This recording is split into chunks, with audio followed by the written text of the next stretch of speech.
नै गावनि असे बिनानावखौ मेलायाव फैनायाव लोगो मोनबाय इमोसनेल जाखायोना बयबो नुबानो माने एथबां बोसोर माने जेलाव थानाय अकस्मात नुनायखौ माने बयबो शक जायो माने जेबो नङा दे नै सारखौ लोगो मोनलायबाय बिराद बोसोर जाबायमोन लोगो मोनैया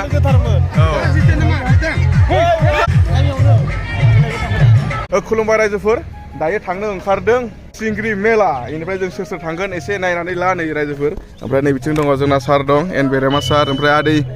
गयारि इनिफ्राय जोंना नै बसा आदा नारायण दायो जोङो मेला बेरायनो थांगासिनो दं आरोना रायजोफोर नैबे जाहैबाय दिखियाजुलि टाउन नैनो सिंग्रि हाबनाय लामाया बेनो मादै लामाखौ बिराद मोजां बानायबायथ' हाइवेआ एकदम दलगाव रायजोफोर जों माने एसे भिआइपि नालाय जों दा गारिखौ सोबोबाय आरोना बेलेगफोरखौ रावखौबो सोनो होआखै जाबायलै जाबाय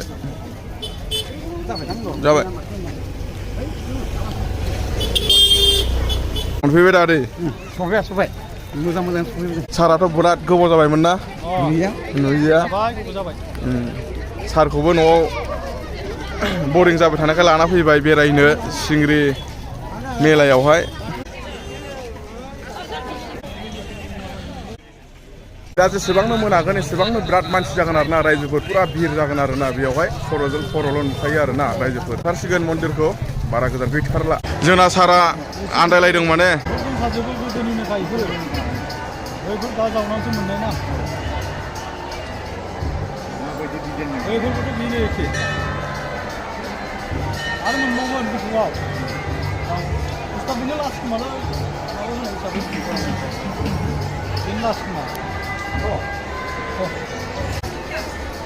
सारा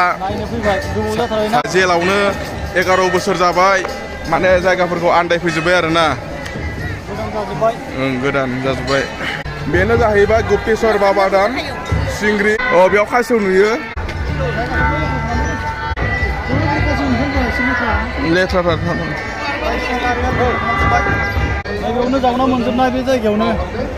गोदोनि आबै आबौनि सिगाङावथ' गैयामोन बेसे गोबाव जाखोथाय बिदि खालामनाया बारा गोबाव जायाखै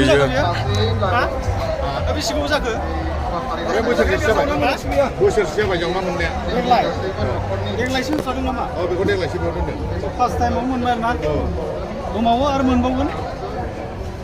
नैबेफोरो अन्थाइफ्रा रायजोफोर माने बै मन्दिर बानायनायाव हा जावनायाव ओंखारनाय आरोना मोननाय आरोना बेफोरो अरिजिनाल आरोना गोदोनि आरोना नैफोरो गासिबो नै बेफोरो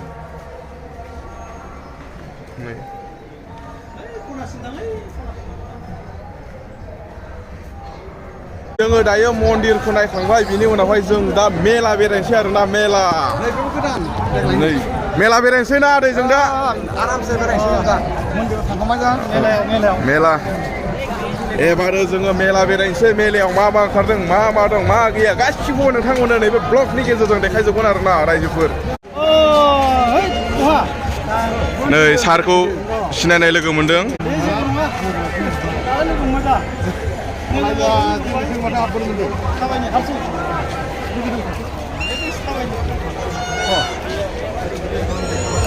सारा माने जेलावसो दंमोन नालाय 11 बोसोर गोजों जेलाव दंमोन नालाय सारा बेनिफ्राय सारखौ जोङो माने दिनै मेला बेरायनो लाना फैदों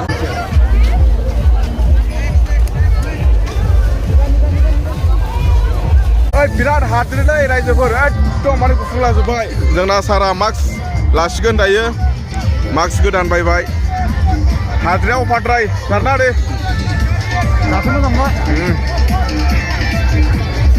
कत'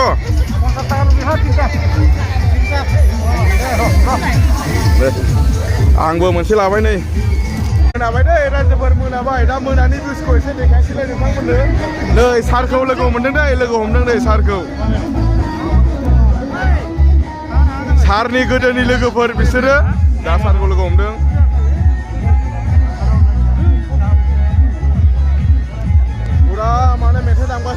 मेला नालाय रायजोफोर कपिराइट फैनो चान्स दं आरोना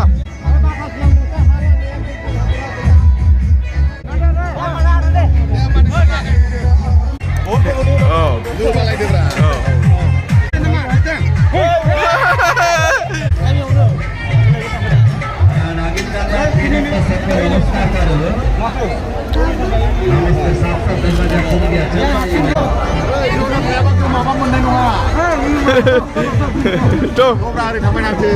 gema जानो गिलायदों गोमाबो नागिरना मोनाथ' टावारबो नाङाना बारा नै जोंना साराबो बेरायगासिनो दं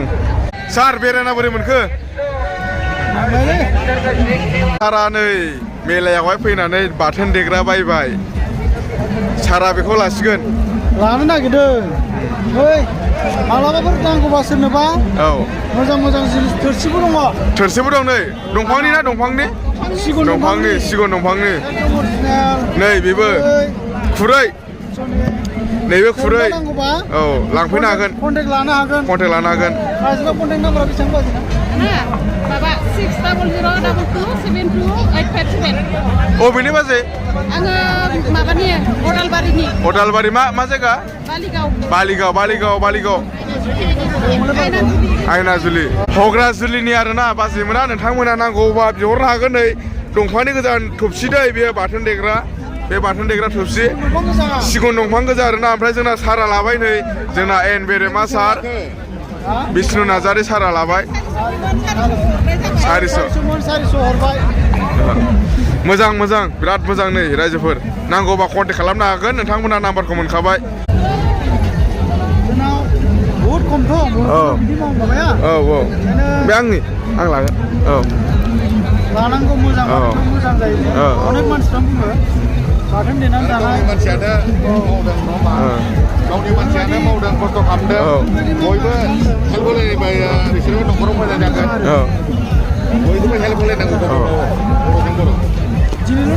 जों बर'निखौ जों बर'आनो बायनांगौ रायजोफोर नङा होमबा बेलेगाथ' बारा बायखाया ओंखायनो जों लाबाय आरोना मादैनिफ्राय गंसे मादै गंबेसेसो फानजा दाख्लैनिफ्राय 30 खान बरिया बयबो लांफै सिंग्रि मेलायाव मटका कुवा खाथियावनो दं आरोना दायो नै बरिया दादा लजा पुरा कारत कन्टेक्ट नाम्बारखौ लाबानो जाबाय न'आवनो बानायो सिगुन सब सिगुन अरिजिनाल सिगुन दै रायजोफोर अरिजिनाल माने जेबो डुप्लिकेट गैया देग्रायाबो रेजें नै बाथोन देग्रायाबो रेजें बिराद मोजां नै सोरनोबा नांगौब्ला बे बाथोन देग्रा सिगुनखौ जोंना कन्टेक्ट लाब्लानो जाबाय नाम्बारखौ आं खेबसे बुंनो हानि 8134042043 बे आंनि नाम्बार आंनो कन्टेक्ट खालामबाबो मोनगोन आरोना आं डिसक्रिपसनाव होखानोसै डिसक्रिपसनाव लिरना होखागोन नाम्बारखौ सारा लाबाय बाथोन देनानै जानो ना गोरानफोरखौ देग्लिनांगौ सार ना जों दा मटका खुवानानै फैदों सारखौ लानानै नै आदा बाबुखौ लोगो मोनबाय मटका खुवा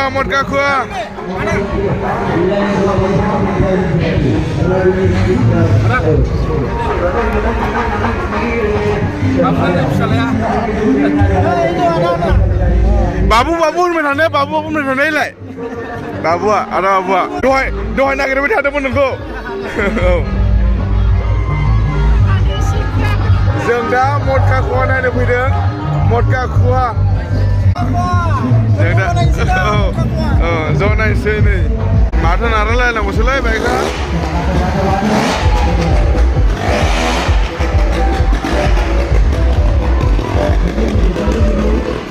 फैसा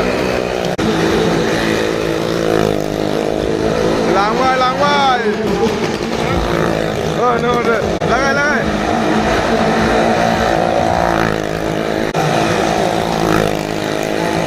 खाथि जागा हरबाय नायदों जोङो नै साराबो नायदों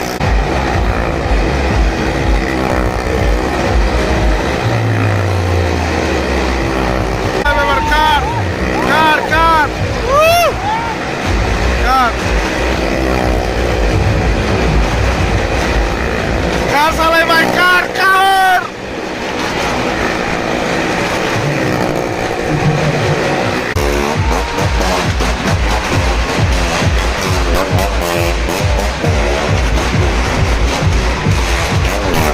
गावनि असे बिनानावखौ मेलायाव फैनायाव लोगो मोनबाय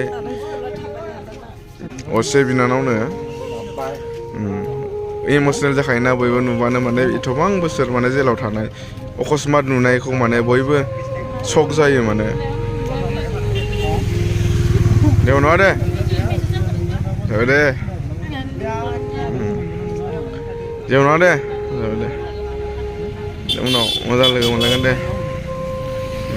माने बेसेबा बोसोरनि उनाव माने दिनै अकस्मात नुनायखाय माने शक जादों आरो दे गावनिनो असे बिनानाव आइजोफोर रावबो गैला आरोना लामायाव नै जोंल'सै पुरा मानसिफ्रा थांजोब्बाय जोंल'सै जों माने मेन खोथाया जाहैबाय